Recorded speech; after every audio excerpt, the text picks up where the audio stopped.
talk church, but they don't walk church. And we have a lot of people that get behind the four walls and talk about what they want to do. But Paul was saying, for plain English and layman's term, I don't care what none of y'all say. I'm going to do what the Lord has asked and called of me to do. Paul says in the first chapter in verse number 24, the invisible things of him from creation of the world are clearly seen, being understood by the things that are made, even his eternal power and Godhead, so that they are without excuse. Amen. Without excuse. We see everything that God does. The moon that he hung in the sky for us to have light at night. The stars that he hung that me and Brother Pete were looking up at on last night. That's for us to see his Shekinah glory. For us to see who he really is. Without excuse. The 23rd verse says, and they changed the glory of the uncorruptible God into an image made like the corruptible man, and to birds, and to four-footed beasts, and to creeping things. Wherefore God also gave them over to a debased or a reprobate mind. People that no matter what you say to them, they're not going to listen at you. But I like the Apostle Paul. The Apostle Paul kind of reminds me of me.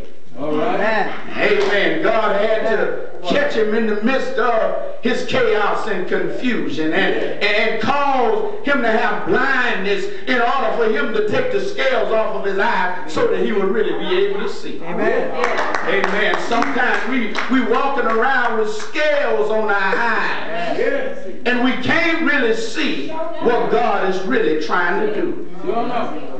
Verse 26 says, for this cause God gave them up to vile affections, for even their women did change the natural use into that which is against nature. If y'all don't watch out, they're going to be coming to y'all's churches saying that y'all have to marry us because they passed the law, and if you don't marry them in your churches, they're going to try and sue y'all. I'm talking about that alternative lifestyle. Saying that this is the way that God made me. I can put on the dress. I have all the body parts of a male, but I'm saying that God is confused and God made me a female.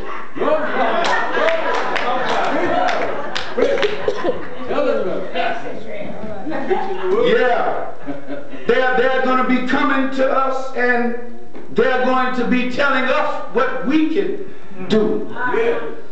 If we don't live up to the mandates and know that we are the church that's judged by God.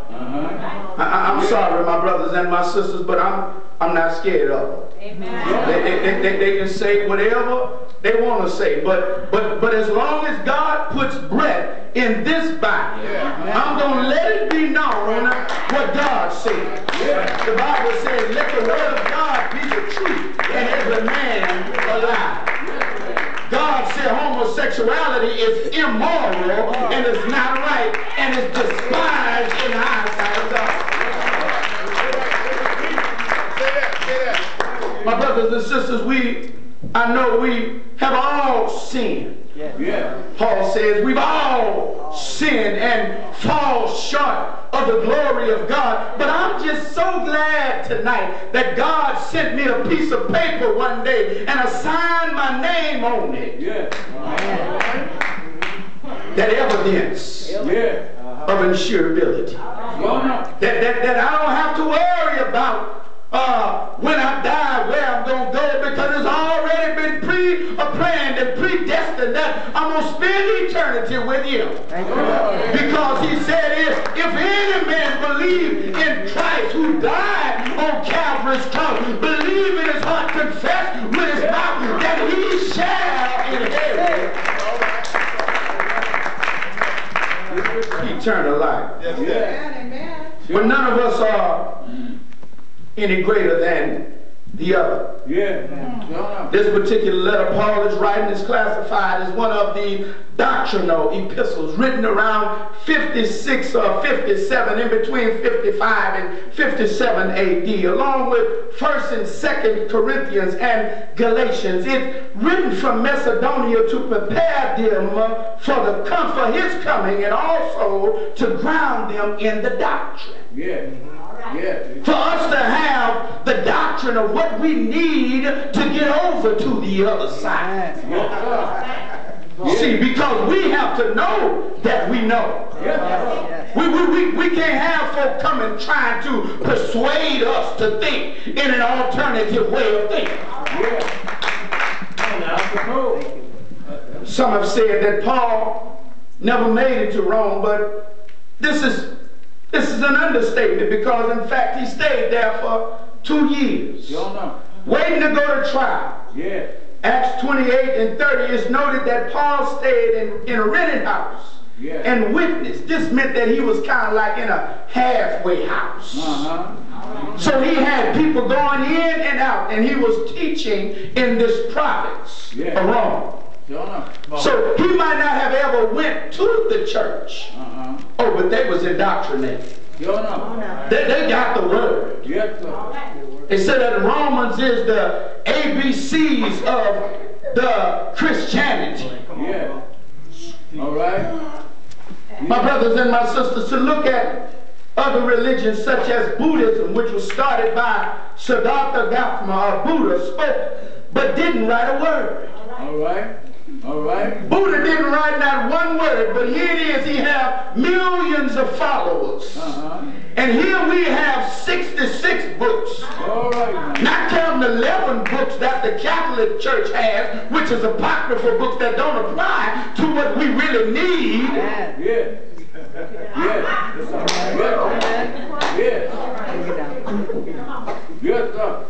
Merriam-Webster's dictionary says that after Buddha's death, the Buddhist council tried in the 1st centuries to establish his true teachings. But they couldn't. Aren't you glad tonight that you have a gospel that was written to you? And the base elements of the gospel is based upon John 3:16. For God so loved the world that he gave his only begotten Son, that whosoever believes on him should not perish but have everlasting life. Aren't you glad tonight that they wrote in Proverbs 3 verse 5 and 6 that if you trust in the Lord with all your heart and lean not to your own understanding, but in all your ways acknowledge him, he shall direct your path. Aren't you glad tonight? I'm glad I'm not dependent on Buddha tonight. I'm glad because Buddha didn't write nothing. I couldn't follow somebody that don't give me no instruction. I can't follow nobody that don't want to leave no instructions. If somebody wants you to come to their house and you've never been there before, they give you instructions like in John the 14th chapter where he said, let not your heart be troubled. You believe in God, believe also in me. Those are instructions. All right. See, but Buddha didn't give no instructions. Buddha did not want to assume the existence of the soul as a metaphysical substance. He admitted that the existence of self as a subject of action in a practical and moral sense. The God we serve has several moral attributes. Holy, he's righteous, he's truth, he's love. And Buddha don't want to admit that he have those things.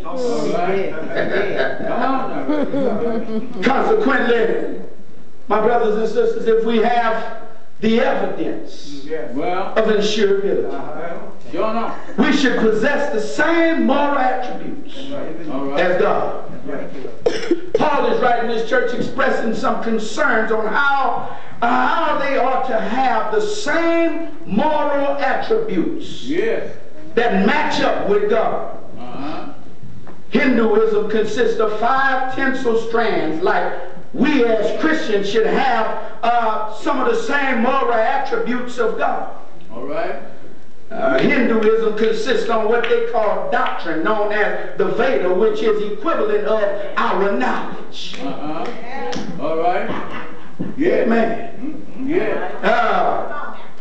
This is the eldest core of the Hindu religion. This was taught by learned and experienced teachers of the religion. All right.